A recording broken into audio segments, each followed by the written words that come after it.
అధ్యాయము, మార్కు సువార్త 11వ అధ్యాయము 12 నుండి 14 వచనాలు.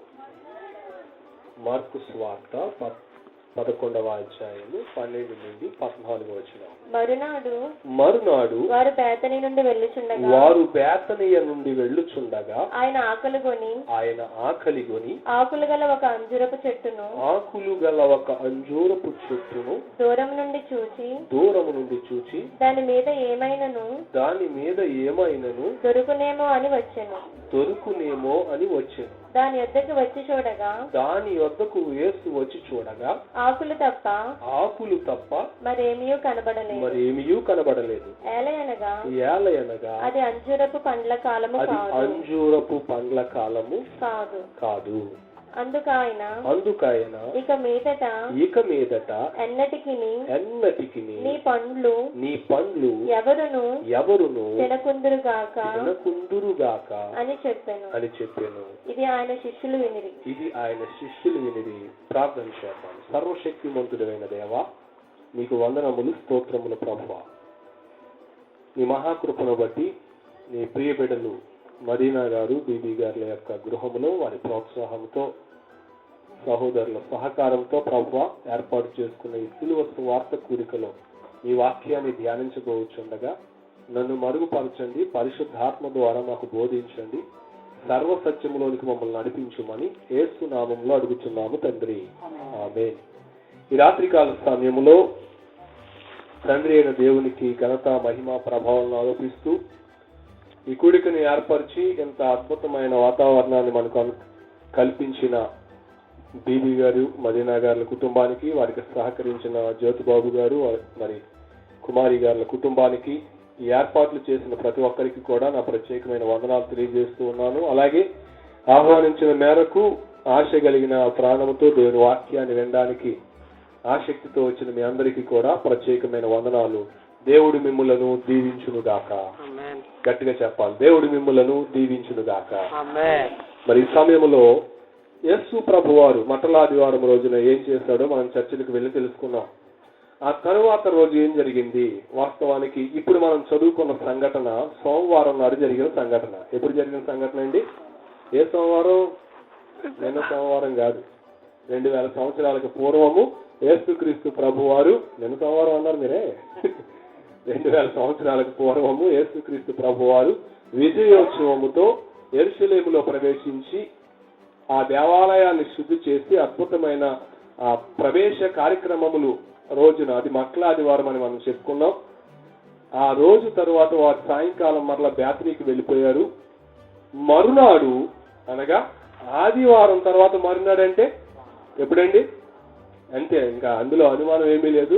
బైబిల్లో మర్మాలు, మాయోపాయాలు ఏమీ లేవు, చాలా స్పష్టంగా ఉంది. మరునాడు అంటే సోమవారం. సోమవారం వారు బేతనీయ నుండి వెళ్ళుచుండగా, ఎందుకంటే వాళ్ళు ఆదివారం సాయంకాలానికి ఎక్కడికి వెళ్ళిపోయారు? మళ్ళీ అంత ఆర్భాటముతో, అంత అద్భుతమైన స్తుతి ధ్వనులతో, జయోత్సాహంతో ఆ గార్ధబంపై ఎక్కి ఆయన యెరూషలేములోకి వెళ్ళినప్పటికీ మీరు విషయం గమనించాలి. సాయంకాలం చాలా సింపుల్ గా, ఏమండి మళ్ళీ ఉన్నాయా అవన్నీ? మళ్ళీ బట్టలు ఉన్నాయా? మళ్ళీ బట్టలు ఉన్నాయా? ఏమి లేవు. నిన్న ఆదివారం మనం ఎంత ఆర్భాటం చేశామో, సోమవారం ఆర్భాటం ఉందా? ఆదివారం సాయంత్రం ఉందా ఆర్భాటం? అంటే ఆ రోజున యెరూషలేములో ప్రజలు వచ్చినప్పుడు ఎంత ఆర్భాటం చూపించారో వెళ్ళేటప్పుడు ఎవరు పట్టించుకోలేదు. ఎందుకంటే ఆయనకి తెలుసు పొద్దున్న ఎంత ఆర్భాటం చేసేవాళ్ళు సాయంకాలానికి చల్లారిపోతారనేది. ఏమండి, ఆంధ్రులు ఆరంభ సూర్యులు అన్నాడు ఒక ఆయన. అంటే ఆంధ్రప్రదేశ్ లో ఉన్న వాళ్ళు అందరూ ఏదైనా చెయ్యాలంటే మాత్రం అంత ఎత్తున లేచిపోతారట ముందు. ఆ తర్వాత ఎక్కడున్నారో ఎక్కడ కనబడినంత దూరం పారిపోతారట. క్రైస్తవ జీవితంలో కూడా చాలా మంది యేసు ప్రభువుని నమ్ముకున్న కొత్తలో అమ్మ యేసు ప్రభువే నిజమైన దేవుడు అని చెప్పడానికి ఎంత ఆశపడతారో, 1 సంవత్సరం, 2 సంవత్సరాలు, 3 సంవత్సరాలు, 4 సంవత్సరాలు, 10 సంవత్సరాలు అయ్యేటప్పటికి ఇలా అమ్మాయి ఎప్పుడో చేసేవాడి ఇలాంటి కూడా ఇంటికి కట్టలేదు మా ఇంటికాడ అంటాం. ఇప్పుడు ఏమంటామండి? బీబీ గారు సిలువ వార్త కూడా పెట్టుకున్నారంటే పెడతారులేండి, ఈ మధ్యనే నమ్ముకున్నారు కదా. మేము ఎప్పుడు ఇలాంటి అన్నీ అయిపోయినాయండి. ఇవన్నీ చిన్నపిల్లలు చేసే పనులు. మనం ఇంటికాడ కూర్చొని టీవీ చూసుకోవాలి తప్ప ప్రార్థనకి ఎందుకండి మనకి. మనం ముదిరిపోయాం ఇందులో, భక్తిలోనా, టీవీలు చూడడంలో. అది సంగతి. అంటే ఇక్కడ ఎంతమంది అయినా 3 మంది ఉన్నారు ఈ చుట్టూరుని. అక్కడ ప్రార్థనకి వెళ్ళిన వాళ్ళు కొంతమంది, ఇక్కడ ప్రార్థనకి వచ్చిన వాళ్ళు కొంతమంది. ఎక్కడికి వెళ్ళకుండా ప్రార్థనకి వెళ్ళి కూడా చర్చిల్లోకి వెళ్ళి ఇంటికి వచ్చి టీవీలు చూస్తున్న వాళ్ళు ఎంతమందో జాగ్రత్త గమనించండి. మీరందరూ మట్టలట్టుకుని ఊపిన వాళ్ళే తప్ప సాయంకాలం యేసు ప్రభుతో కూడా బేతనీకి వెళ్ళిన వాళ్ళు కాదనమాట. హల్లెలూయా, హల్లెలూయా. సో యేసు ప్రభు మట్టలట్టుకుని ఊపిన వాళ్ళు చూసి సంతోషపడలేదు, సాయంకాలం తనతో కూడా వచ్చిన వాళ్ళు బట్టి ఆనందపడ్డాడు. హల్లెలూయా. నీవు ఆర్భాటం చేసేవాడిగా ఉన్నావా, ఆయనను వెంబడించేవాడిగా ఉన్నావా? ఆలోచించి. శిష్యులు కూడా ఆర్భాటం చేశారు, కానీ సాయంకాలం మిగిలిన వాళ్ళే వదిలిపెట్టేది. కానీ శిష్యులు మళ్ళీ ఆయన కూడా ఎక్కడికి వెళ్ళారు? బేతనియాకు వెళ్ళారు. మరునాడు అంటే తర్వాత రోజు వారు బేతనియ నుండి వెళ్ళుచుండగా ఆయన ఆకలిగొని, ఎందుకంటే యేసు ప్రభు వారు మరలా యెరూషలేము ప్రాంతానికి వెళ్ళాలి, అక్కడున్న వాళ్ళందరితో బోధించాలి, మాట్లాడాలి, అనేక విషయాలు చెప్పాలని బహుశా నేను అనుకుంటున్నాను. మార్నింగ్ కొంచెం ఎర్లీగానే బయలుదేరిపోయి ఉంటారు, బ్రేక్ఫాస్ట్ చేసి ఉండకపోయి ఉండొచ్చు. సో ఆయన వెళ్తున్నాడు, ఆయన వెనకాల 12 మంది శిష్యులు వెళ్తున్నారు. బేతనీ నుండి బయలుదేరారు. మీకు ఇంకో విషయం గుర్తు చేయాలి. బేతనియా అంటే ఎవరిదే? లాజరు గారు, మార్తా మరియమ్మల గారు ఉండే ఊరు. ఎక్కువ సమయం ఆయన ఆ ఇంట్లోనే ఉండేవారు. కనుక వారితో పాటుగా ఈయన బయలుదేరి వస్తున్నాడంటే బహుశా తిరిగి బ్రతికించబడిన లాజరు కూడా ఆయనతో కలిసి వస్తూ ఉండొచ్చు. వీళ్ళందరూ కలిసి ప్రయాణం చేస్తూ ఉంటే ఎవరికి ఆకలేసిందండి? చెప్పాలి, ఎవరికి ఆకలేసింది? యేసు ప్రభు వారికి ఆకలి వేసింది. చాలా సందర్భాల్లో ఈ కథ మీరు చదివి ఉంటారు, చాలా మర్మాలు లేకపోతే రకరకాల డిఫరెంట్ వ్యాఖ్యానాలు మీరు ఉండి ఉంటారు. కానీ ఈ రాత్రి మనసు పెట్టి ఈ వాక్యాన్ని వింటే ఎక్కడి నుంచి నువ్వు అద్భుతమైన ఆలోచనతో వెళ్తావు. హల్లెలూయా, హల్లెలూయా. యేసు ప్రభు వారికి ఆకలి వేసిందటండి. ఆయన ఎవరు? జీవాహారము నేనే. ఏమన్నాడండి ఆయన? జీవాహారము నేనే. 40 రోజులు ఆయన ఉపవాసం ఉండి నానా రకాల శోధనలు ఎదుర్కొని ఆకలి కొనినప్పుడు అపవాది వచ్చి, నువ్వు దేవుని కుమారుడు అయితే ఈ రాళ్ళను రొట్టెలుగా చేసుకుని తిను అన్నప్పుడు ఆయన తన ఆకలి గురించి ఆలోచించాడండి? అసలని ఆలోచించలేదు. ఏం చేశాడు తెలుసా? మనుష్యుడు రొట్టె వలన మాత్రము కాదు గాని దేవుని నోట నుండి వచ్చు ప్రతి మాట వలన. గమనించండి, యేసు ప్రభు వారు ప్రారంభ కాలం నుండి ఆకలి వేసినప్పుడు ఎప్పుడు కూడా ఆకలి అవుతుంది ఏమన్నా ఉంటే చూడండి రా బాబు అనలేదు. సాతాను వచ్చి నీకు ఆకలి వేస్తుంది కదా, ఎంతకాలం నువ్వు ఉపవాసం ఉండి దీక్ష పోని ఎన్నో సాధించావు, సంపాదించావు, శక్తులు వచ్చినాయి నీకు, నీ శక్తిని నీ ఆకలి తీర్చుకోవడానికి ఉపయోగించవచ్చు కదా, ఒక్కసారి ఆ రాళ్ళను రొట్టెలు కమ్మంటే అవ్వవా అనగానే ఎస్ 40 రోజులు లెంటి కోటాలకు వెళ్ళాను, ఇప్పుడు నేను ఏమంటే అది అయిపోతే పక్కింటి వాళ్ళని అర్థమైపోను కాక అని వాళ్ళు కూడా ఉన్నారు. అంటే ఈ శక్తిని దేనికి ఉపయోగిస్తున్నారు? కొంతమంది దేవుడిచ్చిన అద్భుత శక్తిని దయ్యపు ఆలోచనలకు ఉపయోగించే వాళ్ళు కూడా ఉన్నారు. కానీ యేసు ప్రభు వారు 40 రోజులు ఉపవాసం ఉన్న ఆ 40వ రోజున అపవాది వచ్చి అడుగుతూ ఉంటే వెంటనే అపవాది ఇచ్చిన ఆలోచనకు లొంగిపోయాడండి. లొంగలేదు. ఆకలి వేస్తుందా లేదా ఆయనకి? ఆకలి గోని అంటే అక్కడే ఆకలి అయ్యేది కాదండి ఆయనకి. ఎప్పటి నుంచో ఆయన చాలాసార్లు ఆకలేసింది, చాలాసార్లు ఆకలేసింది.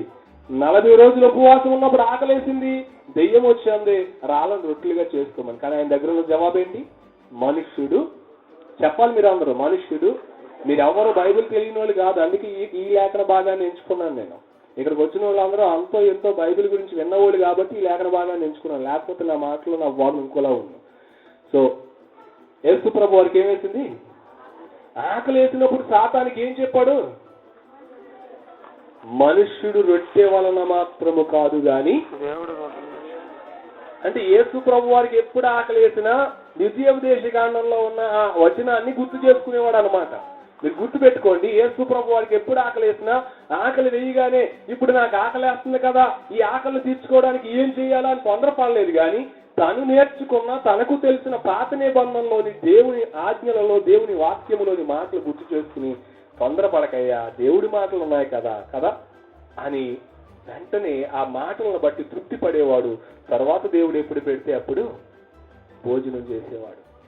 అలాంటి ప్రభువు ఒక రోజున ఇదిగో పరలోక ఆహారము నేనే, పితరులు మన్నా తిని చనిపోయారు, దేవదూతల ఆహారము పితరులు తిన్నారు కానీ వాళ్ళు మరణించారు, నన్ను భుజించువాడు అన్నాడు మరణించడం జీవాహారమును నేనే అని మరొక రోజున బోధ చేసిన ప్రభువు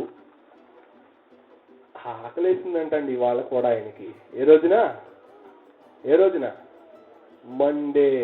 ఏడే మండే అంటే అంతే కదా, మండిపోతున్నాను కదా. మండే అంటే సోమవారం ఆయనకి ఏం వేసింది? ఆకలి వేసింది. ఎప్పుడు వేసింది చూడండి, మరునాడు వారు బేతనీయ నుండి వెళ్ళుచుండగా. ఎప్పుడు వేసిందండి? ఎప్పుడు వేసింది? బేతనీయ నుండి వెళ్తున్నాడు కాబట్టి ఆకలేసిందా? ప్రయాణములో. ఎప్పుడు వేసింది?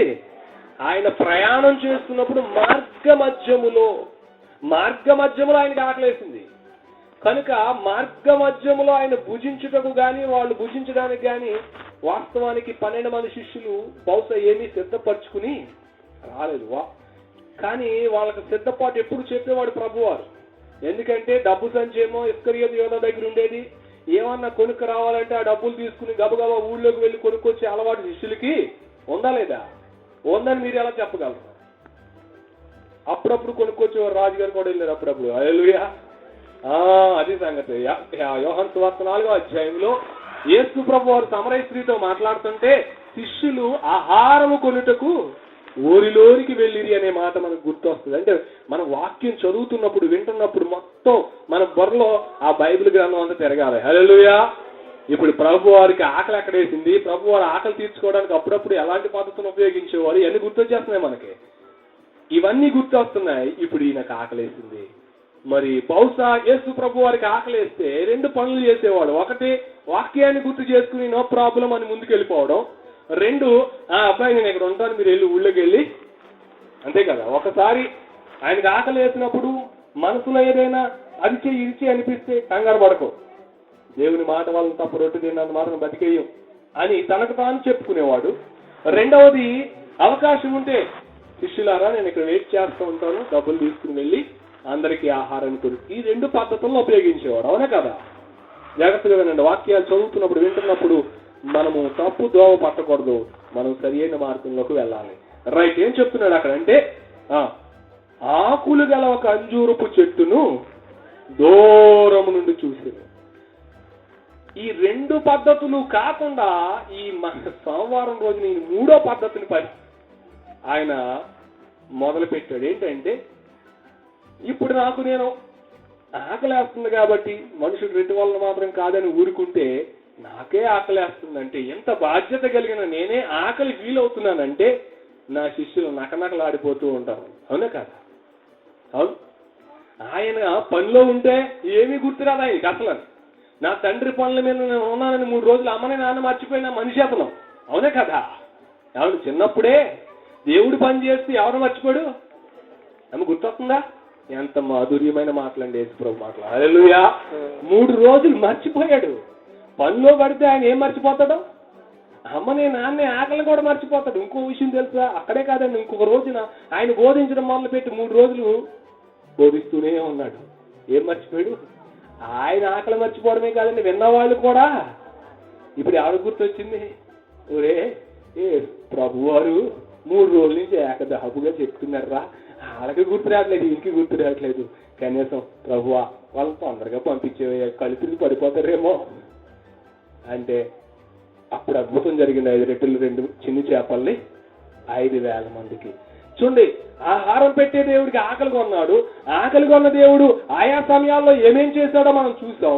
కానీ ఈ రోజు ఏంటో ఆయన ఎక్కడో దూరంగా ఉన్న చెట్టును చూస్తున్నాడటండి. ఒక్క రొట్టె ఉంటే చాలు 12 మందికి 12 రొట్టెలు చేయగలిగిన శక్తి ఆయన దగ్గర ఉంది. లేదా అబ్బాయి డబ్బులు ఏమంటే ఎస్లో దగ్గర డబ్బులు ఉన్నాయా లేవా? ఆయన మరీ లేనివాడికని చేసేయండి ఆయన్ని. ఆయన చాలా ఫండ్స్ వచ్చేవి. ఆ ఫండ్స్ ఎప్పుడు ఆయన ముట్టుకోలేదు. ఎవరికి ఇచ్చేవాడు? ఇస్కరియోతు యూదా మెయింటైన్ చేసేవాడు. ఎందుకంటే వాళ్ళు ప్రయాణం చేయాలన్నా, పక్క ఊరు వెళ్ళాలన్నా అక్కడికక్కడే ఎవరి మీద ఆధారపడలేదండి. వచ్చిన వాటితోనే వాడు తృప్తి చెందేవారు. హల్లెలూయా, హల్లెలూయా. సంచి వేసుకుని తిరగలేదు యేసు ప్రభు వారు. సంచయు జోలియు పట్టుకెళ్ళకండే, ఎక్కడ ఏది పెడితే అదే తినండి అన్నాడు. హల్లెలూయా. కానీ తనకు వచ్చేదాన్ని అంతటిని ఒక లెక్క ప్రకారంగా ఆ పరిచర్యకు ఉపయోగించేవారు. కాబట్టి ఆయన చేస్తే ఒక రొట్టెని 12 రొట్టెలు చేసి ఆకలి తీర్చగలడు, లేదా ఉన్న డబ్బును ఇచ్చి శిష్యులతో ఊళ్ళోకి పంపించి రొట్టెలు కొనుక్కు తీసుకురాగలరు.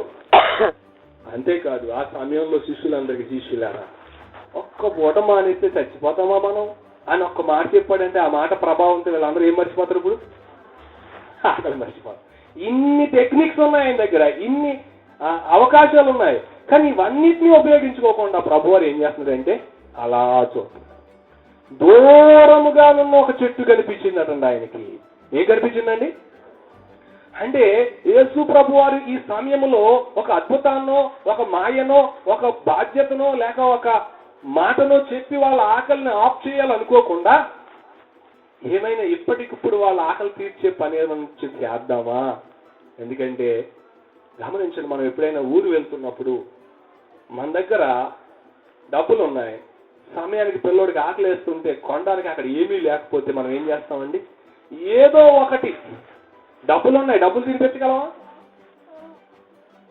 కానీ వెళ్తున్న సమయంలో మనకి అందుబాటులో ఎక్కడ కొనుక్కోవడానికి కొట్లేమీ కనపడడం లేదు. ఆ సమయంలో ఆ పక్కన అలా మామిడి చెట్టు కనిపించింది, దానికి కాయలు ఉన్నాయి. ఇప్పుడు నీకేమనిపిస్తుంది? ఊళ్ళోకి వెళ్ళి పలానా ఊరి చివరి పొలంలో మామిడి చెట్టు ఎవరిదని అడుగుతారు? ఏం చేస్తారు? అక్కడ మీ తండ్రి ప్రేమ ఏం చేస్తుందంటే ముందు కాయ కోసాడికి ఇచ్చేసి ఎవడన్నా తీస్తే 2 రూపాయల చేతిలో. ఎందుకంటే నా కుమారుడికి నేనేం చేయాలి? ముందు ఆకలి. బహుశా ఇక్కడ తను ఆకలి ఉన్నప్పటికీ తనకే ఆకలి వేస్తుందంటే తన శిష్యులు ఇంకా ఆకలితో ఉండి ఉంటారు. కాబట్టి వాళ్ళ ఆకలి తీరాలి, నా ఆకలి తీరాలి. అర్జెంటుగా ఉన్న పలంగా ఏదో ఒకటి వాళ్ళ నోటికి పడేలా చేయాలి. ఏం చేస్తే బాగుంటుంది? అలా చూసేటప్పటికి ఆయనకు దూరంగా ఏం కనిపించిందండి? ఆకులు గల ఒక అంజూరపు చెట్టు కనిపించింది.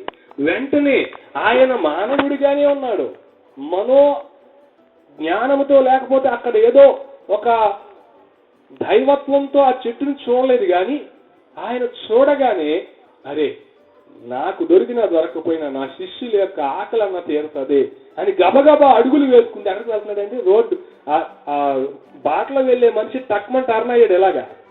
ఇలా టర్నింగ్ తిరిగేటప్పటికి శిష్యులందరూ ఏం చేస్తారు? నువ్వు అలాగే వెళ్ళరా, మేము ఎలా పోతాం అంటారు. మనల్ని ఎవరైనా నడిపిస్తున్నారు అనుకోండి, ఒకవేళ వాళ్ళు ఆగితే ఎంతమంది ఆగుతారు? అందరూ ఆగే రోజులు పోయినాయిలేండి. అందరూ ఆగే రోజులు కాదు ఇవి. వద్దాలే వెనకాల పాత్ర గారు ముందు నడన్నమ్మ బస్సు దగ్గరికి. అవును, ఎంతమంది స్వార్థకి వెళ్ళిన పాత్ర గారిని బస్సు ఎక్కించి ఉన్నారు. అవునే కదా? అంటే మనం చాలా సందర్భాల్లో అన్ని బాగానే చేస్తాం, కానీ ప్రాథమిక సూత్రాలను మర్చిపోతూ ఉంటాం. శిష్యుడు అంటే వదిలేసి వెళ్ళిపోయేవాడు కాదు, వదలకుండా వెనకాలే నడిచేవాడు అని అర్థం. హల్లెలూయా. ఇప్పుడు గురువు గారు సడన్ గా వెళ్తూ తన మార్గాన్ని పక్కకు తిప్పుకున్నాడు. శిష్యులు ఏం చేయాలి? ప్రభువా మర్చిపోయేటి తెలుసులేము, ఇలాగెళ్తాం ఇలా కాదు అన్నరా? అనలేదు. ఎందుకంటే వాళ్ళు మనకలా ప్రశ్నలు వేసేవాడు కాదండి. శిష్యుడు అంటే ప్రశ్నలు వేయకుండా విధేయత చూపించేవాడు అని అర్థం. హల్లెలూయా. ఈ రోజున ఎంతమంది ప్రశ్నలు వేయకుండా ప్రభువుకు విధేయత చూపిస్తున్నాము? మనము ఆయన ప్రశ్నలు వేయకుండా ఉన్న రోజు ఏదైనా ఉందండి? అసలు ప్రతిరోజు ప్రశ్న ఏంటి? ప్రభువా మమ్మల్ని చూడవా ఏంటి? నువ్వు అడుగుతలేదా? ఏమన్నా కష్టం వచ్చినప్పుడు ప్రశ్న, సుఖం వచ్చినప్పుడు కూడా ప్రభువా ఏది ప్రభువా, అయ్యి బాబు నవ్వేస్తున్నాను ఏమైపోతావు ప్రభువా, మళ్ళీ ప్రశ్న. గట్టిగా నవ్వడానికి కూడా భయం మనకి. గమనించండి, ప్రభువు ఏ పక్కకు వెళ్తే ఆ పక్కకే వెళ్ళాలి. ఎందుకంటే మనం శిష్యులమే గాని ప్రభువులము కాము. ప్రభువు గురువు తన మార్గాన్ని ఆకులు గల అంజూరపు చెట్టు వైపుకు మార్చుకునేటప్పటికీ శిష్యులు కూడా ఏంట్రా గురువు గారు ఈ పక్క తిరిగారని ఈవేళ తిరిగారు. వేళ తిరిగితే ఆయన గబగబా వడివడిగా అడుగులు వేస్తుంటే వేళ కూడా చెట్టుని చూసి ఓహో గురువు గారికి ఏమేసింది? ఆకలేసింది. ఓన్లేరా బాబు, ఆయనకి ఆకలి అవుతుందో లేదో కానీ మన ఆకలి తీరే అవకాశం వచ్చింది. ఎంతైనా మన గురువు గారికి అన్నీ తెలుసురా. హల్లెలూయా, అన్నీ తెలుసురా. నడండి నడండి నడండి. వెనకాలే వెళ్ళారు. చూడండి, పాపం గురువు ముందు వెళ్తున్నాడు, శిష్యులు గురువుని వెంబడిస్తూ ఉన్నారు. దాని మీద ఏమైనా దొరుకునేమో అని వచ్చాను. ఎక్కడ దాకా వచ్చారండి? ఎక్కడ దాకా వచ్చారు? దాని వద్దకంటే దగ్గరికి వచ్చారా? అంత దూరం నుంచి చూసారా? దగ్గర గంట వచ్చేసారు. ఎందుకంటే కొంచెం దూరంలో ఉండగా వాళ్ళకి ఏం కనిపించలేదు. ఇంకొంచెం దగ్గరికి వచ్చారు, ఏం కనిపించలేదు. ఇంకొంచెం దగ్గరికి వచ్చారు, ఏం కనిపించలేదు. ఇంకెంతవరకు వచ్చేసారు? మొదల్లోకి వచ్చేసి నెలుకున్నారు. ఆయన ఇలా చూస్తుంటే శిష్యులు ఎలా ఉంటారండి? మనం ఎలాంటి వాళ్ళం అంటే అవకాశం దొరికితే నెత్తెక్కేస్తాం. అవునా కదా? కొంచెం అవకాశం దొరికితే చాలు ఏం చేస్తాం? ఇంక మామూలుగా ఉండదు. మన పద్ధతి, మన మాట తీరు మారిపోతుంది. ప్రభువా కాయ లేవు ప్రభువా, అక్కడి నుంచి చూసుకుంటూ వచ్చా కనపడలేదే. అవును, మనం వెంటనే అయ్యో ఆయన గురువు, ఆయనకు తెలియదు ఏముంటుంది అనుకో. పాస్టర్ గారు మీరు నిజంగా అడిగే వచ్చారండి ఇక్కడికి, ఇక్కడ ఎవరు కనపడతారు, ఇదేంటండి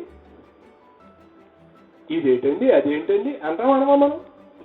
కానీ దేవుడు తన కార్యాన్ని కొనసాగించినప్పుడు మనం ప్రశ్నలు లేదు. ఆయన చూస్తూ ఉన్నాడు. బహుశా వీళ్ళకి గురువు అంటే గౌరవం ఎక్కువ కాబట్టి వీళ్ళకి కూడా గురువు గారు ఏదో అనుకుని తీసుకొచ్చాడు, కానీ ఇక్కడ ఏమీ ఒక పక్కన వాళ్ళ మనసులలో నిరాశ, మరొక పక్కన అయ్యో నా పిల్లలకి ఏదైనా పెడదామని గబగబా ఇక్కడ తీసుకొచ్చాను, వాళ్ళ ఆశగా నాతో వచ్చారు, వాళ్ళకి ఏమీ పెట్టలేకపోతున్నానే అని ఈయనలో కూడా కొంచెం మనసు నిరాశ చెందింది. ఆకలి వేసినప్పుడు ఆకలి కోసమే బతుకుతున్నామా అని చెప్పిన దేవుడు 3 రోజులు ఆకలితో ఉన్న వాళ్ళకి అద్భుతముగా ఆహారం పెట్టిన దేవుడు, అసలు నేనే జీవాహారం అయ్యా అని మాటలు చెప్పి ఆనందపరిచిన దేవుడు ఆకులు గల అంజూరపు చెట్టు దగ్గర ఎందుకు ఒక అవమానం పొందినటువంటి ఆలోచనలోకి వెళ్ళాడు నాకు తెలియదు. కానీ చూద్దాం, చూడండి. ఏలయనగా వారు దాని యొద్దకు వచ్చి చూడగా ఆకులు తప్ప మరి ఏమీ కనబడలేదు. ఏలయనగా అంజూరపు పండ్ల కాలము కాదు. ఈ మాట లేకపోతే అండి అసలు మనం ఎంత బాగా ఉండుమంటే, అమ్మయ్య యేసు ప్రభు చూశాడు, కోపం వస్తే ఎవడైనా ఏం చేస్తాడు, ఎవరైనా అంటారు అనుకుంటాం. కానీ మార్కు గారు చేసిన పని ఏంటంటే మన మనసులను గలిబిలి చేసేసే మాటోడు ఎట్టాడు ఇక్కడ. అది అంజూరపు పండ్ల కాలము కానప్పుడు దూరం నుండి చూస్తున్న యేసు ప్రభువుకు తెలియదా? ఆయన వెళ్తున్నాడే అనుకో, వెనకాలన్న శిష్యులైనా ఒకవేళ సీజన్ మర్చిపోయామేమో, ప్రభువా ఇది సీజన్ కాదు, అన్సీజను. ఏ సీజను? అన్సీజను. ఈ అన్సీజన్లో అక్కడ పళ్ళు ఉండవు, కంగారు పడి వెళ్ళకు, మమ్మల్ని కంగారు పడి తీసుకెళ్ళకని వాళ్ళు మాట్లాడుకోరా? ఒకవేళ ఏదో ఆకలి మీద అక్కడ దాకా వచ్చేసిన వాళ్ళు చెట్టుని చూడగానే ఒకరికొకరు అరే ఇది సీజన్ కాదు కదా అని ఒకరితో ఒకరు చెప్పుకోరా? ఇలా చెప్పుకుని మాట్లాడకుండా వెళ్ళిపోవలసిన యేసు ప్రభు వారు ఏం చేస్తున్నాడండి? చదవండి ఒకసారి. అందుకాయన శిష్యులారా, అన్సీజన్ లో మనం వచ్చాము, అనుకోకుండా మిమ్మల్ని తీసుకొచ్చాను, సరే ఇంకేమి అనుకోకండి, ఇంకో చెట్టు దగ్గరికి వెళ్దాం నడవండి అన్నడా? అందుకాయన ఇక మీదట ఎన్నటికి నీ పండ్లు ఎవరును అని చెప్పింది. దీనిని దీవెన అంటారా, శాపము అంటారా? చెప్పాలందరూ. దీవెన అంటారా, శాపము అంటారా? ఏమంటారండి? సో యేసు ప్రభువారు కరుణామయుడు, యేసు ప్రభువారు ప్రేమమయుడు, ఎంత ఘోర పాపినైనా సరే క్షమించగలిగిన దేవుడు, ఇంత అద్భుతమైన దేవుడు, ఇంత ప్రేమమయుడు శపించడం ఏంటండి? శపిస్తే శపించాడు, మరీ మనం చెప్పుకోవడానికి అవకాశం లేని రోజుని చెప్పించాడేంటి? శపిస్తే శపించాడు. సీజన్ లో వెళ్ళి పళ్ళు లేకపోతే చెప్పింటే ఇంకా బాగుండు, అన్సీజన్ లో వెళ్ళి చెప్పించాడట. ఇప్పుడు ఎవరైనా బైబిల్ చదివి తట్టుకుని నన్ను అడిగితే ఏం చెప్పాలండి? మట్టలు తట్టుకుని తిరిగిన పరపాత రోజు ఎలాంటి పని చేయడేటండి బాబు యేసు ప్రభు వారు? ఎలాగని తెలియక నేను దావీదు తనయా హోసన్న యూదుల రాజా యేసన్న దావీదు తనయా హోసన్న యూదుల చెప్పలేరు hosanna hosanna Yesanna Yesanna hosanna hosanna Yesanna Yesanna దావీదు తనయా హోసన్న యూదుల రాజా ఇరులు తరులు సాగరులు నీకై వీచెను మింజామరులు ఇరులు తరులు సాగరులు నీకై వీచెను మింజామరులు పిల్లలు పెద్దలు జగమంతా హోసన్న హోసన్న యేసన్న యేసన్న పిల్లలు పెద్దలు జగమంతా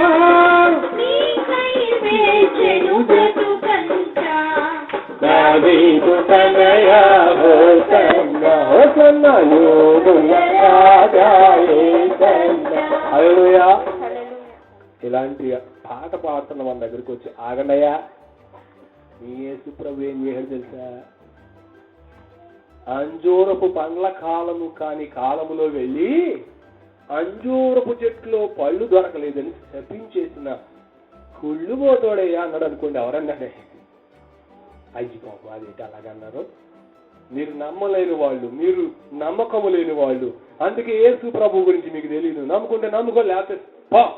అంతేగాని ఎలాంటి ప్రశ్నలు ఎయ్యకు అని అడ్డంగా మాట్లాడేద్దాం. కానీ వాక్యములో ఇలా ఉన్నప్పుడు దాన్ని మనం ఎలా తెలుసుకుని దానికి వివరణ చెప్పాలో ఆలోచన లేదు. అది అక్కడెక్కడో ఉపమానం చెప్పాడు కదా, 3 సంవత్సరముల నుండి పండ్ల వెతక వచ్చుచున్నాను కానీ ఏమీ దొరకలేదు కాబట్టి అప్పటికి పోయిన సంవత్సరం యేసు ప్రభు వారు ఇంకా నీళ్ళేద్దాము ఇంకా ఎరువేద్దామని ఉంచాడు, అందుకని పళ్ళు కాయలేదని కొట్టేశాడు. దానికి దీనికి సంబంధం ఉందండి అసలు? అండ్ ఆ కథ వేరు, ఇక్కడ ఉన్నది వేరు. అది ఉపమానం, అది జరిగిన విషయం కాదు, కానీ ఇది జరుగుతుంది. యేసు ప్రభు వారు శపిస్తాడా? నెంబర్ 1 చెప్పాలి. యేసు ప్రభు వారు శపిస్తాడా? అది పెట్టేవాడికి తిట్టేవారు హక్కు ఉండదు ఉండదా? మళ్ళీ ఇప్పుడైతే నువ్వు అంటారే యేసు ప్రభు వారు శపిస్తాడంటే అయ్యి బాబు ఆ మాట వినడానికి కొంచెం బాధగా ఉందండి. యేసు ప్రభు వారు శపించడం ఏంటన్నా? పెట్టేవాడికి తిట్టే అధికారం ఉందా లేదా అంటే ఈ మాట ఎప్పుడు ఉపయోగిస్తారు? శుభ్రంగా ఒక రేవెట్టేసి వెళ్ళిపోతాడు ఆయన, ఆ పక్క వాళ్ళు వస్తారు.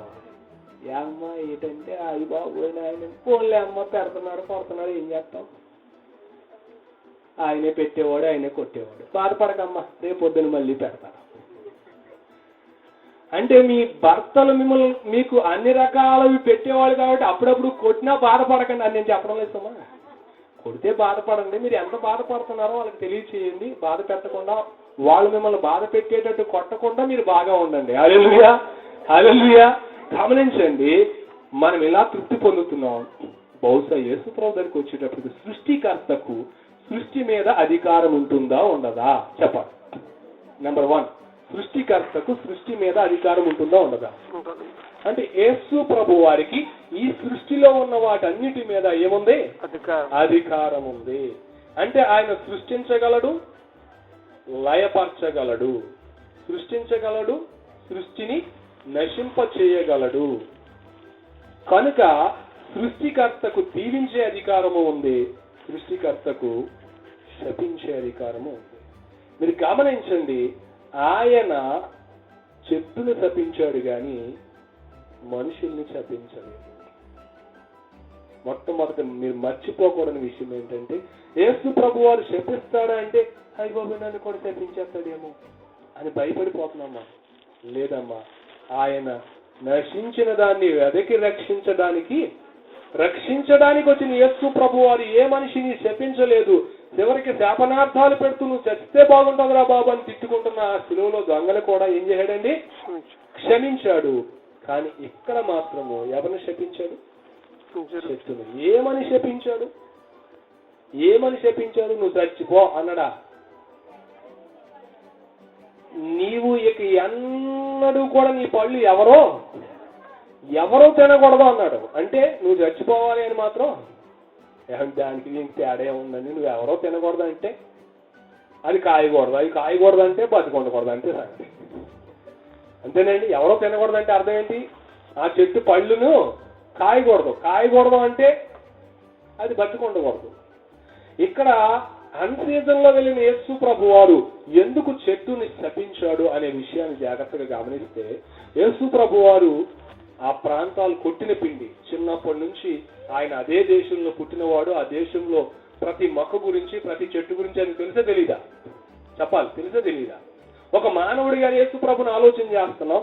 ఆయన పుట్టిన దగ్గర నుండి అటు బెత్లెహేము గాని, ఇటు నజరేతు గాని, ఆయన పెరిగిన ఊరు గాని, ఆయన పండగలకు వచ్చిన ఊర్లు గాని, ఏ ఊర్లైనా సరే ఆ ఊర్లలో ఉన్న చెట్లన్నీ గురించి ఆయనకి బాగా తెలుసు.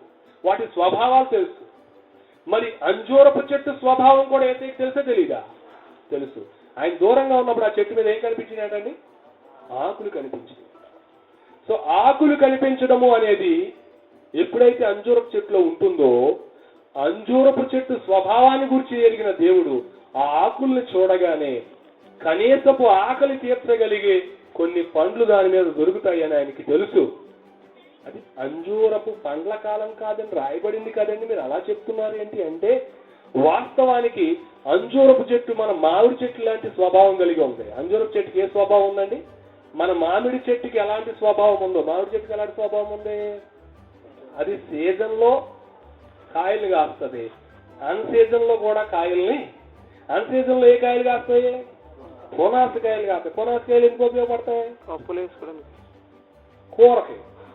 బాగా ఆకలి ఎత్తే పునాసకాయ ఏంటి, అనాసకాయ ఏంటి, ఏ కాయ అనేది చేస్తాం మనం, అవునే కదా? ఆకలికి ఏం తెలియదు, అది సంగతి. అంటే అన్ సీజన్ లో కాసే మామిడికాయ అయినా నీకు అత్యంత ఆకలి వేసినప్పుడు ఇది ఆ కాయ కదా, కూరే వండుకోవాలని అంటావా? ఉప్పు ఎక్కడన్నా ఉందా, కారం ఎక్కడన్నా ఉందా అని అడుగుతారు, అవునే కదా? అంత పులుపు కాయని కూడా ఉప్పు కారం పెట్టుకుని తినేసి వాళ్ళు అంతమంది లేరు. అంటే అన్ సీజన్ లో కాయనైనా సరే ఏం చేస్తున్నారు? ఆకలి వేస్తే తినడానికి ఉపయోగిస్తారు. అంజూరపు చెట్టుకు కూడా, అంజూరపు చెట్టు యొక్క చరిత్రను మీరు కావాలంటే తర్వాత చదవండి, ఎవరినైనా అడగండి, దీనికి మించిన ఆన్సర్ చెప్తే అది తప్పు అవుతుంది. ఎందుకంటే ఆయన ఎందుకు శపించాడనే దానికి సరి అయిన ఆలోచన చేయండి. ఏదో ఆత్మీయ అర్థం ఏంటంటే అమ్మా ఆకులంటే మన జీవితం అమ్మ అవి ఎంత తర్వాత చెప్తున్నాం, ముందు అందులో ఉన్న వాస్తవాన్ని గ్రహించాలి. మీకు అర్థమైందా? అంజూరపు చెట్టు యొక్క స్వభావం ఏంటంటే దానికి 2 కాలాలలో కాయలు కాసే స్వభావం ఉంది. అది సీజన్ లోనూ కాయలు కాస్తుంది, అన్ సీజన్ లో కూడా కాయలు కాస్తుంది.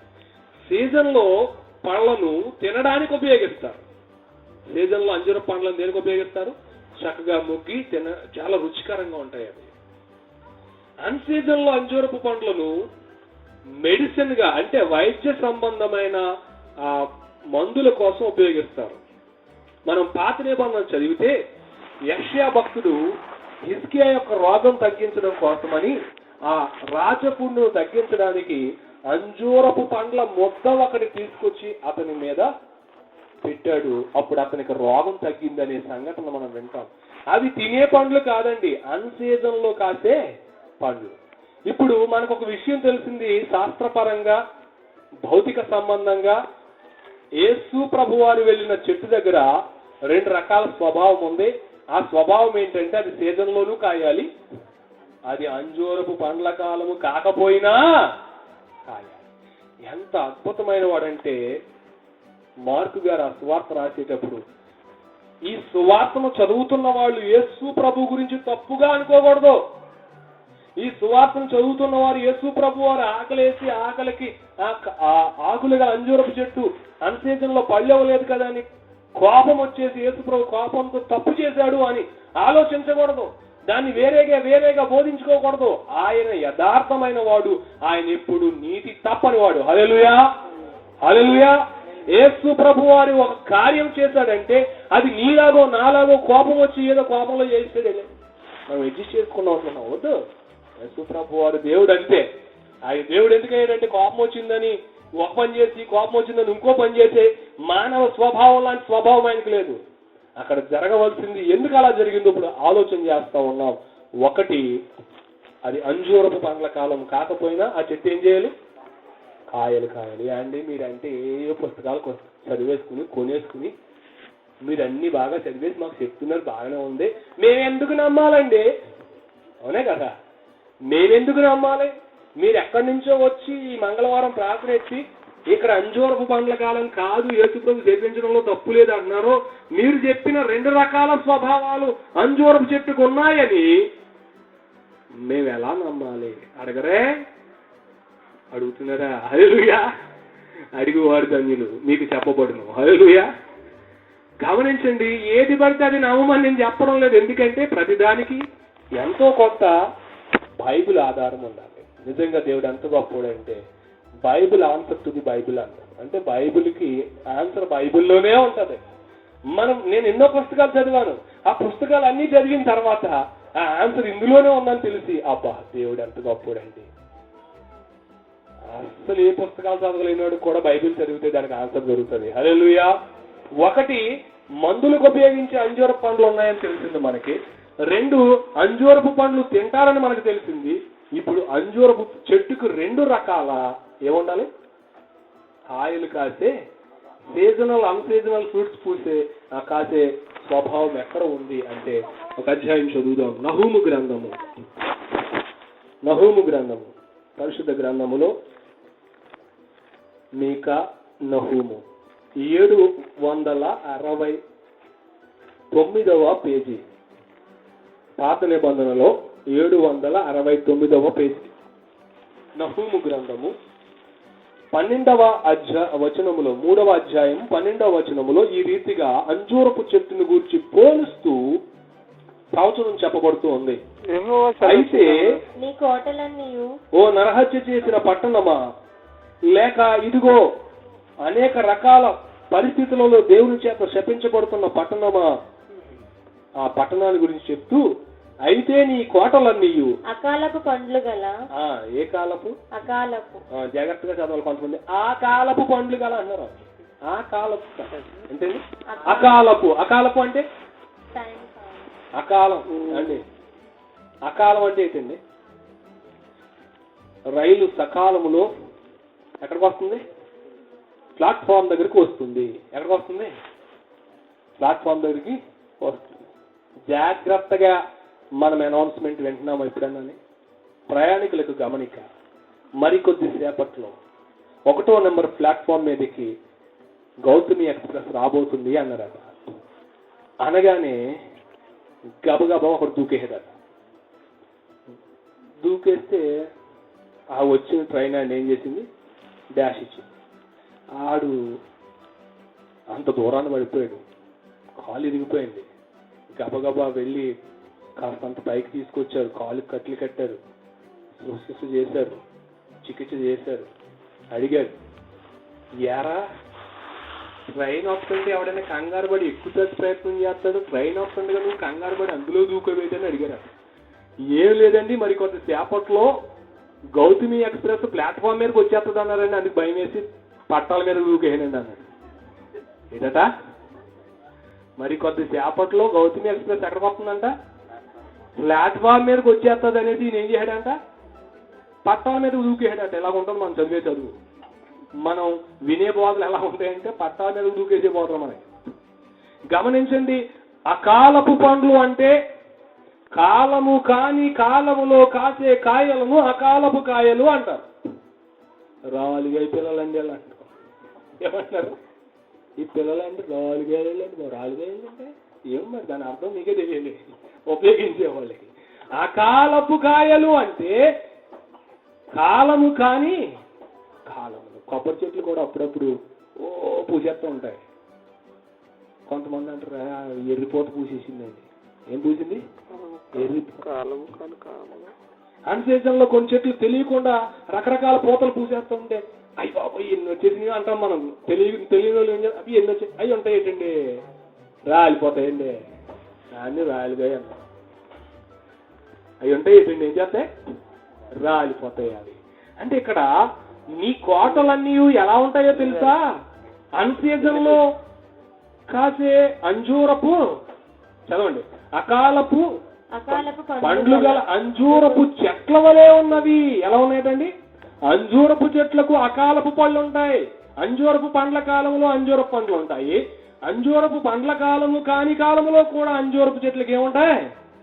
చెప్పండి కూడా దేవునికి స్తోత్రం చేద్దాం. హల్లెలూయా.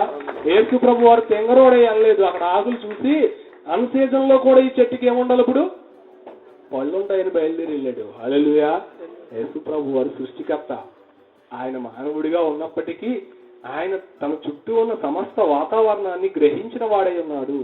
కనుక అకాలపు పండ్లైనా ఉంటాయి కదా, సీజన్ కాదు కానీ అన్ సీజన్ లో కూడా ఆ చెట్లకి ఏముంటాయటండి? ఏమన్నా అన్ సీజన్ అంటే అక్కడో మూలలు ఉంటాయండి. కానీ అక్కడ ఏం చెప్పాడు చూడండి, అది కూడా ఆ డౌట్ కూడా తీర్చేస్తుంది ఆ మాటల్లోనే. అకాలపు పండ్ల గల అంజూరపు చెట్లు వలె ఉన్నవి. ఆ చెట్లకు అంజూరపు పండ్లు ఆ అన్ సీజన్ లో ఎలా ఉంటాయంటే, ఒకడు వాటిని కదిలింపగానే పండ్లు తినవచ్చిన వాని నోట. అంటే అన్ సీజన్ లో అంజూరపు చెట్లకి ఎలా ఉంటాయట? పండ్లు తినవచ్చిన వాని నోట పడును. కదిలించగానే ఎల్లు కొయ్యక్కర్లేదటండి. చెట్టు ఎలా పట్టుకుని ఎలాగలాగని ఆ అంటే చాలట. ఏం పడతాయట? ఇలా ఊపుకుని ఆ అంటే ఓ పొలం అంట పళ్ళు నోట్లో పడాలి. అన్ని కాయలు ఉంటాయట. ఎప్పుడు అంటే మామూలు సీజనల్లో కాస్త బాగా మంచి సైజులో చక్కగా అక్కడొకటి కాస్తాయి. కానీ అన్ సీజన్ లో ఆకుకు ఒక పిందెల అనేకము. మీరు చూడండి, కొంకుడు చెట్టు కాయలు చూసారు ఎప్పుడు? కొంకుడికాయ చెట్టు చూసారా? కొంకుడికాయ చెట్టుకి ఎలాగైతే కాయలు వచ్చేస్తాయో అన్ సీజన్ లో అంజూరపు చెట్టుకి అన్ని కాయలు వచ్చేస్తాయి. అవును, అన్ని కాయలు ఉండవలసిన చెట్టుకి ఆకులు తప్ప మరేమీ. మరి అన్ సీజన్ లో అన్ని ఆకులు ఉన్నాయంటే ఆకుకు ఒక పిందు చెప్పుని ఎన్ని కాయలు ఉంటాయో దూరం నుండి చూశాడు. కాబట్టి ఆయన ఆకులను చూసి ఏమనుకున్నాడు? ఇది అంజూరపు పండ్ల కాలము కాకపోయినా నహూము 3:12 చెప్పినట్టుగా ఆ కాలపు పండ్లు కదిలింపగానే నేను వెళ్ళి శిష్యులారా నోరు తెరవండి అని ఇలాగ అంటానంటే వాళ్ళు అని ఆనందపడతారు. అంటే కొంచెం వగరగా ఉంటాయి. మామూలు సీజనల్లో స్వీట్ గా ఉంటాయి. అన్ సీజన్ లో అంజూరపు పండ్లు వగరగా ఉంటాయి. కాబట్టి ఆ వగరను బట్టి వాళ్ళు బహుశా ఎలా ఉన్నప్పటికీ ఆకలితో ఉన్నారు కాబట్టి వగరం లేదు, స్వీటు లేదు, ఏదైనా తినడానికి సిద్ధంగా ఉన్నారు. కానీ దురదృష్టం ఏంటంటే ఆ చెట్టు దగ్గర ఇప్పుడు ఏమి లేవు. ఎందుకు లేవు? అది అంజూర పండ్ల కాలం కాదు కాబట్టి అనుకుంటున్నాను. ఎందుకు లేవు అన్నదాన్ని చెట్టుని అడుగుదాం. ఓ చెట్టా మనకు అలవాటే కదా చిన్నప్పటి నుంచి కథలు చెప్పుకోవడం కదా. చేమా ఎందుకు కుట్టావు అంటే చివరికి వచ్చేసాను నేను. ముందు నుంచి చెప్పాలి అయితే. దేవుని స్తోత్రం. హల్లెలూయా. ఇప్పుడు చెట్టుని అడుగుదాం. ఓ అంజూరపు చెట్ట, నీకు 2 స్వభావాలు ఇచ్చాడు దేవుడు. ఒకటి నీవు సీజన్లో కాసే స్వభావం ఉంది. 2 నీకు సీజన్ కాకపోయినా కాసే స్వభావం ఉంది. మరి ఏపుగా పెరిగావు, చక్కని ఆకులు ఉన్నాయి. ఈ ఏపుగా పెరిగిన ఆకులు కలిగిన నీ స్థితిని బట్టి అన్ సీజన్ అయినా సరే అనేకమైన పండ్లు ఉండాలి కదా, ఎందుకు కాయలేదు అంటే ఆ చెట్టు అంటుంది, కాసి కష్టపడమని ఆవిడ చెప్పాడయ్యా. ఏమంటుంది? కాసి కష్టపడమని ఆవిడ చెప్పాడయ్యా. ఎందుకంటే మీరే అంటారు కదా, పళ్ళున్న చెట్టుకే ఏంటి, పళ్ళున్న చెట్టుకే మీరు అనుకున్న మాటలన్నీ విని పళ్ళు కాయడం మానేనా?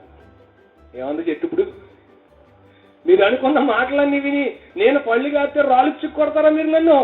నేను కాయను అంటే సృష్టికర్త నిన్ను ఎందుకు పుట్టించాడో అందుకొరకు నువ్వు జీవించడం మానేసి అటు సీజనల్ గాను ఇటు అన్సీజనల్ గాను నువ్వు చేయవలసిన పనులు చేయడం మానేసి, చేస్తే మాటలు వస్తాయండి, చేస్తే నిందలు వస్తాయండి, చేస్తే ఎవరేమనుకుంటారో అండి, అయ్యి బాబోయ్ ఎందుకులేండి ఎవడ పడతాడండి మంచి చేసి మాటలు అనేస్తున్నాం మనం.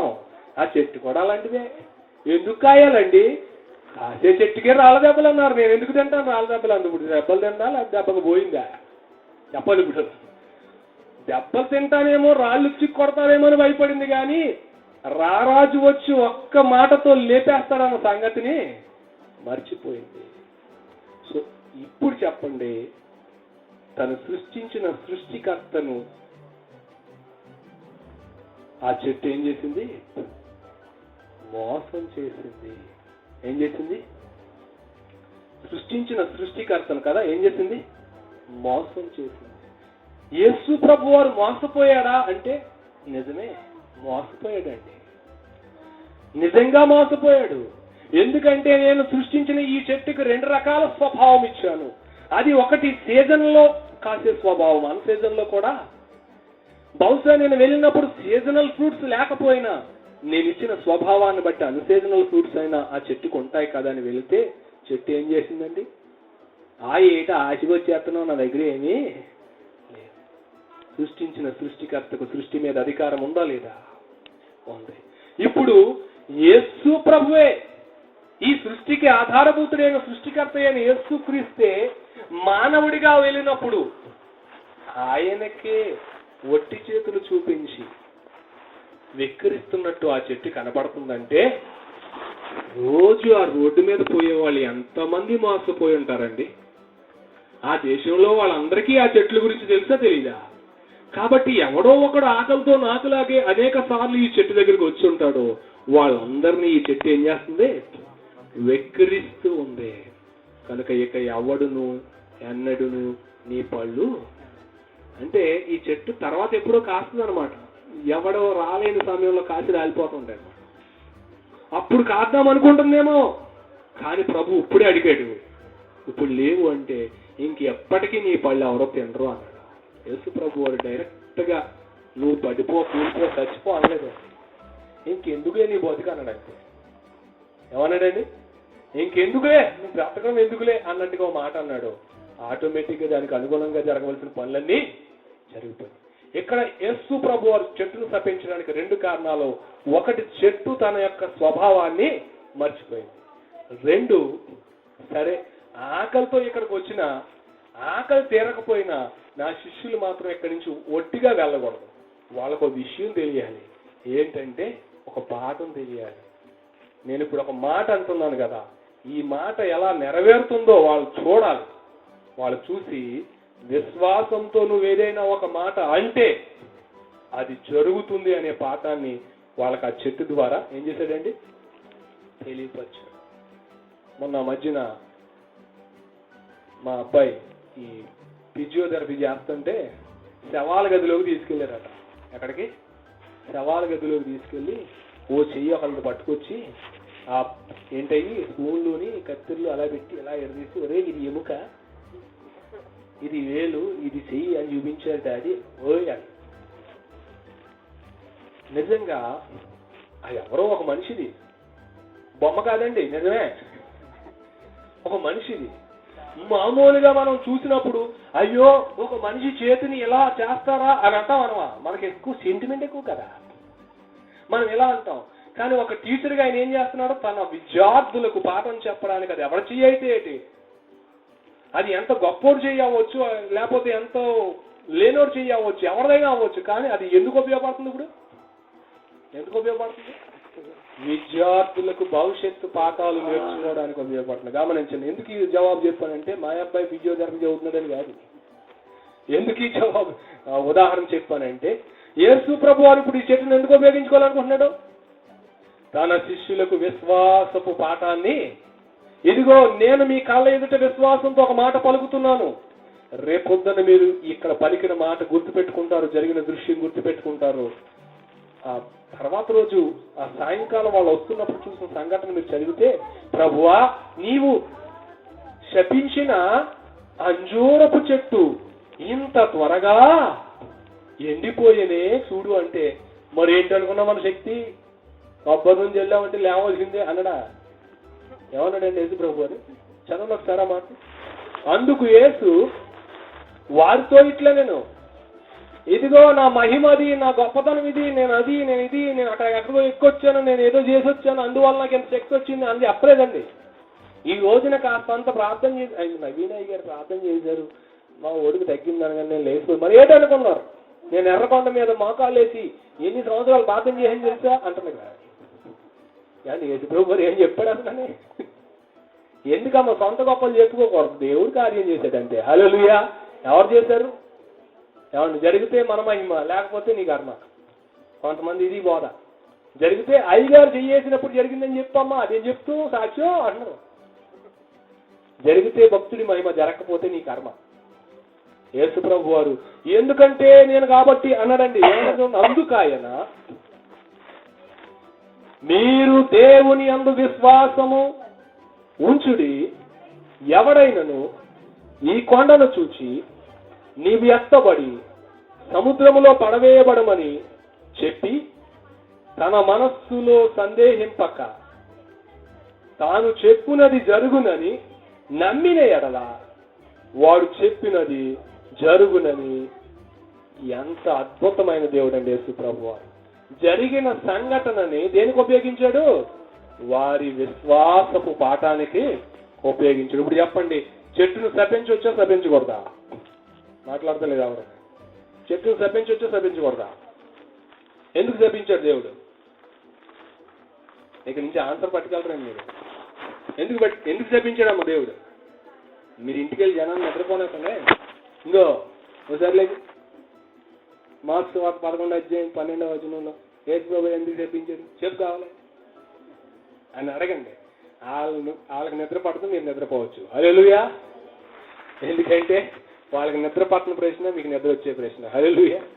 గమనించండి, ఒకటి, చెట్టు తన స్వభావాన్ని మర్చిపోయినందుకు. 2, తన శిష్యులకు ఒక కొత్త పాఠాన్ని నేర్పడానికి. ఈ రోజున అంజూరపు చెట్టుతో ఎన్నిసార్లు మనం పోల్చుకోలేదని మనం. అంజూరపు చెట్టు ఎవరో?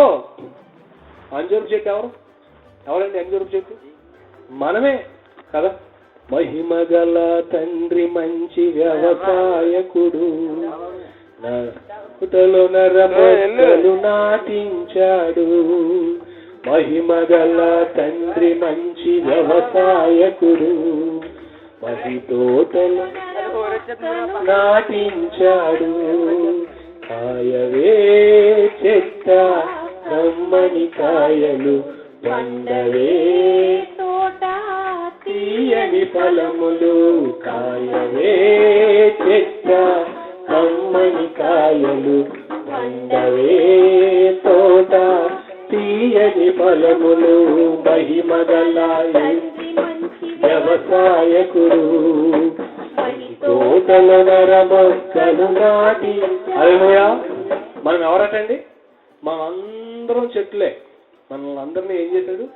చెట్లతో పోల్చాడు. అందుకే ఈ చెట్లన్నీ ఉన్న సంఘాన్ని తోట అన్నాడు. హల్లెలూయా. ఏమంటే సంఘం ఒక ఉద్యానవనం, ఆ ఉద్యానవనంలో మనం అందరం మొక్కలము చెట్లము. హల్లెలూయా. ఇప్పుడు అంజూరపు చెట్టు ఎవరని పోల్చుకున్నాం? అంజూరపు చెట్టు ఉంటేనండి ఆ ఊళ్ళో ఉన్నాడు ఆయనండి కాదు. అంజూరపు చెట్టు నువ్వు నేనే. యేసు ప్రభు వారు మన యొద్దకు వస్తూ ఉన్నాడు. దేవుడు మనిషికి కూడా 2 స్వభావాలు ఇచ్చాడు. మనిషికి కూడా ఎన్ని స్వభావాలు ఇచ్చాడండి? 2 స్వభావాలు. ఒకటి, రక్షణ పొంది పరిశుద్ధంగా జీవించడం. 2, రక్షణ పొందకపోయినా పరిశుద్ధంగా జీవించడం. సీజనల్ ఫ్రూట్స్ అంటే రక్షణ పొంది పరిశుద్ధంగా జీవించడం. అన్సీజనల్ అంటే ఆయన చర్చికి రాడుగానండి పక్కోలికి అంత బాగా సాయం చేస్తాడనండి. ఆయన చర్చికి రాడుగానండి ఎవరికన్నా ఆపదంటే మాత్రం గబగబా వచ్చి ఆదుకుంటాడండి. ఆయన చర్చికి రాడుగానండి ఆయన కేసుకోవంటే ఇష్టం లేదు కానండి కానీ నిజంగా క్రైస్తవుల కన్నా ఎక్కువ బాగా ప్రేమిస్తాడండి. ఉన్నారా లేదా? మనకన్నా మంచోళ్ళు పక్క మతంలో ఉన్నారు లేదా? లేరని అబద్ధాలు చెప్పుకోకూడదు కదా. అవునా? మనకన్నా మంచోళ్ళు ఇతర మతాల్లో ఉన్నారు. మనకన్నా పరిశుద్ధంగా భక్తిగా భయపడిపోతూ నాయన తండ్రి ఆయన పొద్దున్నే లేచి నానా రకాల బాధలు పడి ఏదో రకంగా మంచి చేయాలి, పుణ్యం చేయాలి. ఏమండి అన్నదానాలు క్రైస్తవులు చేస్తున్నారా అన్యులు చేస్తున్నారు? ఎక్కువ అన్ని దానాలు వాళ్ళే చేస్తున్నారు. మనం చేసేది ఒకటే దానం. హృదయమే నీ ఆలయం అంతే. ఇంకా నా హృదయాన్ని ఇచ్చేసాను ప్రభువా, ఇంక నీకేం కావాలి ప్రభు, నన్ను ఏమడక ప్రభువా అంతే. మనం హృదయం ఇచ్చేసి చేతులు కలిగేసుకుంటున్నాం. వాళ్ళ హృదయం ఇవ్వలేక అన్ని ఇచ్చేస్తున్నారు. అవునే కదా?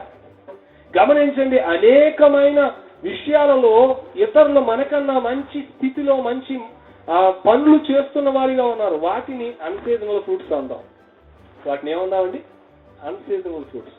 అంటే ఒక మనిషి దగ్గరికి యేసయ్య చూడడానికి వచ్చినప్పుడు అతడు రక్షణ పొంది పరిశుద్ధ జీవితాన్ని జీవించేవాడిగా ఉండాలి, లేదా పాపం అతనికి సువార్త తెలియకో, వాక్యం తెలియకో, దేవుని వర్తమానం అందకో ఈ భూమి మీద బ్రతుకుతుంటే కనీసం మంచి మనిషిగా బ్రతకాలి. అటు నువ్వు దేవుణ్ణి తెలియని వాడిగా ఉండి కనీసం మంచి చేసేవాడిగా ఉన్నా దేవుడు పోన్లే అనుకుంటాడు. లేదా నువ్వు దేవుని తెలుసుకుని చక్కగా మంచి ఫలాలు ఫలిస్తుంటే, ఆత్మ ఫలం ఫలిస్తుంటే, నీతి ఫలం ఫలిస్తుంటే, వెలుగు ఫలం ఫలిస్తుంటే, ఎన్ని ఫలాలు చెప్పుకోవడానికి పోయి ప్రసంగం ఉంది. ఇన్ని ఫలాలు ఫలిస్తుంటే చూసి ఆనందించవచ్చు. నీ దగ్గర క్రైస్తవ ఫలము లేకపోయి, నీ దగ్గర మానవత్వము అనే ఫలము లేకపోతే నువ్వు బతికిన ఒకటి, చచ్చినా ఒకటి. అది ఆ మాట యొక్క అర్థం. ఎందుకు దానిని శపించాడంటే, ఓ మనిషి, దేవుడు ప్రతిరోజు నీ యొద్దకు వస్తున్నాడు, నిన్ను చూస్తూ ఉన్నాడు. నువ్వు క్రైస్తవుని అయ్యాననుకుని గొప్పగా ఫీల్ అవుతున్నావేమో. క్రైస్తవ ఫలం ఉందా? క్రైస్తవ జీవితం ఉందా? క్రైస్తవ నిరీక్షణతో కూడిన మాట తీరుందా? ప్రవర్తన ఉందా? పద్ధతులున్నాయా? ఇవేమీ లేకపోతే నువ్వు క్రైస్తవుడు ఎందుకయ్యావు? కనీసం పోన్లే, నీకు యేసుప్రభు అంటే తెలియదు, మాకు వద్దండి యేసుప్రభు, మంచిది వద్దులే, పక్కన పెట్టేద్దాం. మానవత్వం ఉందా? మనిషిని మనిషిగా ప్రేమించే మానవత్వం అన్న ఉందా? తోటివాడికి నష్టం చేయకూడదనే ఆలోచన అన్నా ఉందా? పక్కవాడిని ప్రేమించాలనే మనసు అన్నా ఉందా? మతాల గురించి చెప్పుకోవడం పక్కన ఎడదాం, తోటివాడికి సాయం చేసే మనసు ఎక్కడన్నా ఉందా? యేసుప్రభు వారు ఇవే చూస్తాడండి. నువ్వు బొట్టు తీసేసావా, పెట్టుకున్నావా? నువ్వు గాజులు మార్చుకున్నావా, మార్చుకోలేదా? నువ్వు ఏ బట్టలు వేసుకున్నావు, ఏ బట్టలు వేసుకోలేదు? నువ్వు ఏ పెళ్లిళ్ళకి వెళ్ళావు, ఏ పెళ్లిళ్ళకి వెళ్ళలేదు? నువ్వు చచ్చిపోయిన వాళ్ళ ఇంటికి వెళ్ళావా, ముట్టుకున్నావా, ముట్టుకోలేదా? ఇవేటండి? ఇవెందుకండి యేసు ప్రభుకే? గమనించండి, ఆయనకి కావాల్సింది నువ్వు మనిషిగా బ్రతుకుతున్నావా, మానవత్వంతో బ్రతుకుతున్నావా లేదా? కనీసం నీ పక్కోడికి బాధ కలిగినప్పుడు, అయ్యో ఈ సమయంలో నేను అతనికి ఎలా సహాయం చేయగలననే మానవత్వం అన్నా ఉండాలి. లేదా నిన్ను వలే నీ పొరుగు వారిని ప్రేమించమన్న క్రీస్తు తత్వం అన్నా ఉండాలి. ఇది లేక అది లేకపోతే ఆ ఆకులు గల అంజూరపు చెట్టు ఎంత బలంగా ఉన్నా, ఎంత అందంగా ఉన్నా, మనులు మాణిక్యములున్నా, మేడమిత్తెలు ఎన్నున్నా, మహిళ యేసు లేకున్నా, ఏది ఉన్నది సున్నా, మనులు మాణిక్యములున్నా, మేడమిత్తెలు ఎన్నున్నా, మహిళ యేసు లేకున్నా, ఏది ఉన్నది సున్నా.